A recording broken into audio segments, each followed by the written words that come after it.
പ്രിയമുള്ളവരെ, പരിശുദ്ധമായ അഹ്ലുസുന്നത്തി വൽ ജമാഅത്തിന്റെ വിശ്വാസി, അഹ്ലുസുന്നത്തി വൽ ജമാഅത്തിൽ വിശ്വസിച്ച് നബി സല്ലല്ലാഹു അലൈഹി വസല്ലം തങ്ങളുടെ കാലം മുതൽ ആ വിശ്വാസത്തിൽ ജീവിച്ചു വന്ന നമ്മെ സംബന്ധിച്ചിടത്തോളം അല്ലാഹു സുബ്ഹാനഹു വ തആല നമുക്ക് നൽകിയ ഏറ്റവും വലിയ, മുഅ്മിനീങ്ങൾക്ക് നൽകിയ ഏറ്റവും വലിയ അനുഗ്രഹമാണ് അല്ലാഹുവിനെ ആദരിച്ച മഹത്തുക്കൾ, സ്വാലിഹീങ്ങൾ, ബദരീങ്ങൾ, ഔലിയാക്കന്മാർ പോലോത്തവരെ ബഹുമാനിച്ചും സ്നേഹിച്ചും ആദരിച്ചും, പ്രത്യേകിച്ച് തങ്ങന്മാരെയൊക്കെ ബഹുമാനിച്ച് ആദരിച്ച് ജീവിക്കുക എന്നുള്ളത് അഹ്ലുസുന്നത്തി വൽ ജമാഅത്തിന്റെ അടിയുറച്ച വിശ്വാസത്തിൽപ്പെട്ട ഒന്നാണ്.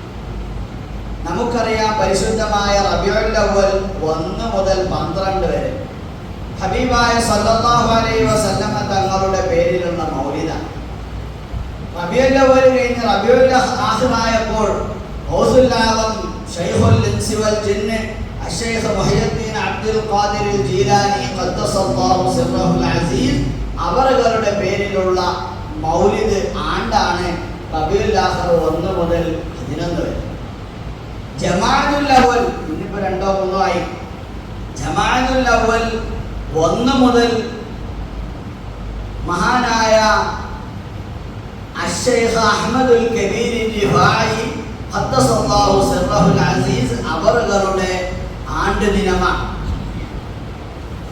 ജമാഅത്തുൽ ആഖിർ 1 മുതൽ 14 വരെ മഹാനായ ഷാഹുൽ ഹമീദ് മീറാനിൻ നാവൂരി ഖദ്ദസല്ലാഹു സിർറഹുൽ അസീസ് അവരുടെ ആണ്ടാണ്. റജബിലോ മഹാനായ സുൽത്താനുൽ ഹിന്ദ് ഗരീബ് നവാസ് ഖാജ മുഈനുദ്ദീൻ ജിസ്നി അൽ അജ്മീരി ഖദ്ദസല്ലാഹു സിർറഹുൽ അസീസ് അവരുടെ ആണ്ടാണ്. ഇതൊക്കെ എന്തിനാണ് ഇവരെ സ്മരിക്കുന്നത്? അവരെ നമ്മൾ സ്മരിക്കുന്നത് അവർ അല്ലാഹുവിനെ സ്നേഹിച്ചു എന്നതുകൊണ്ടാണ്.